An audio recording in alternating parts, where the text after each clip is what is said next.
Any Bharat 24 চাই থকাৰ বাবে আপোনালোকক সকলোকে স্বাগতম জনাইছোঁ। মই জগবন্ধু দাস।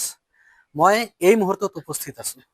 এয়া হৈছে গ্লগঞ্জ সমষ্টিৰ অন্তৰ্গত এয়া হৈছে কঁঠালতলী গাঁও। কঁঠালতলী গাঁৱত এয়া হৈছে অৰ্পিতা ৰয়। অৰ্পিতা ৰয়ৰ ঘৰত মই এই মুহূৰ্তত উপস্থিত আছোঁ। দুখীয়া যে কেতিয়াও হেঙাৰ হ'ব নোৱাৰে শিক্ষাৰ ক্ষেত্ৰত প্ৰমাণ কৰি দেখুৱাইছে এয়া হৈছে অৰ্পিতা ৰয়। আচলতে তুমি কিমান নম্বৰ পাইছা? নমস্কাৰ, মোৰ নাম অৰ্পিতা ৰয়।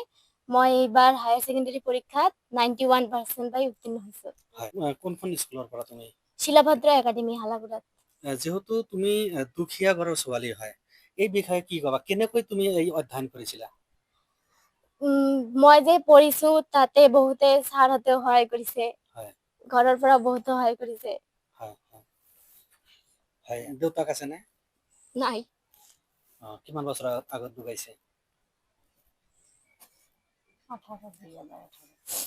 7 বছৰ হ'ল। তুমি বহুত সংগ্ৰাম কৰি অধ্যয়ন কৰি আছা। এই ক্ষেত্ৰত তোমাৰ শিক্ষকসকলে কেনেকুৱা সহায় কৰিছে, কি ক'বা এই বিষয়ে? মোৰ শিক্ষকসকলেও বহুতো সহায় কৰিছে মোক। হয় হয় হয়। আচলতে আৱেগিক হৈ পৰিছে। মাতৃ আছে, মই মাতৃৰ লগত কথা পাতিবলৈ যত্ন কৰিম। আচলতে আপোনাৰ ছোৱালী এইখন গাঁৱৰ পৰা ইমান ধুনীয়া ৰেজাল্ট কৰিছে, 91% পাইছে। কি ক'ব এই বিষয়ে? কেনেকৈ আপুনি গাইড দিছে, কি ক'ব? গাত দিছো, বহুত কষ্ট কৰি দিছো।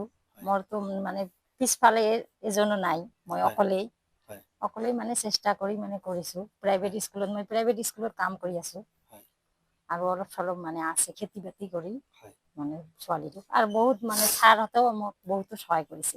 শিলাভদ্ৰ একাডেমি ছাৰে কৈছে যে আপুনি দিয়ক, চিন্তা নকৰিব। মই ছাৰৰ কথাতে দিছো, বিশেষ কৰি আশৰাফুল ছাৰ বহুত কষ্ট কৰি। মই মানে ৰাতিপুৱা স্কুলত যাওঁ, তাৰপিছত আবেলি মানে অলপ টিউচন পঢ়াও, অলপ খেতি বাতিৰ কাম কৰো, এনেকৈ মানে বহুত কৈছো। তাৰ মোমাইহঁতো অলপ সহায় কৰে। তুমি ডাঙৰ হৈ কি কৰিবা? প্ৰফেচাৰ হ'ব মানে ইচ্ছা আছে। প্ৰফেচাৰ হ'বা। আচলতে তুমি কোনখন মহাবিদ্যালয়ত তুমি এডমিশ্যন ল'বা, কি ক'বা এই বিষয়ে? মোৰতো গুৱাহাটীত পঢ়াৰ ইচ্ছা আছে, কটনত। কিবা চিট পালে তাতে যাম। হয় হয় হয়। গাঁৱৰ পৰাই কটনত অধ্যয়ন কৰিবলৈ মন আছে। আচলতে কিমান মনৰ সাহস থাকিলে এনেকুৱা কথা হ'ব পাৰে। আচলতে এইখন সংসাৰত ইনকাম কৰিব, সেই ইনকাম কৰা মানুহ নাই। আচলতে কটনত পঢ়িবলৈ মন মেলিছে। আচলতে চৰকাৰক তুমি কি জনাবা? আচলতে তোমাৰ ইমান ভাল এটা ৰেজাল্ট হৈছে, তুমি যদি কটনত পঢ়িব ইচ্ছা কৰিছা, তোমাৰতো টকা পইচা লাগিব। চৰকাৰক তুমি কিবা আহ্বান জনাবে নেকি? কি জনাবা? যাতে মোক অলপ সহায় কৰে, মামাই যাতে অলপ সহায় কৰে মানে। যি ভৱিষ্যত পৰিকল্পনা কি হবা? প্ৰফেচাৰ হ'ব বিচাৰে। প্ৰফেচাৰ হবা। আৰু মই যে এনেকুৱা এটা হৈছো, তাতে মোৰ উৎসাহ পাই বহুতো আৰু ভাল হয় আমাৰ। কঁঠালতলী গাঁৱৰ ছোৱালী ইমান ভাল ৰিজাল্ট কৰিছে, আচলতে গাঁওবাসীয়ে উৎফুল্লিত হৈ পৰিছে।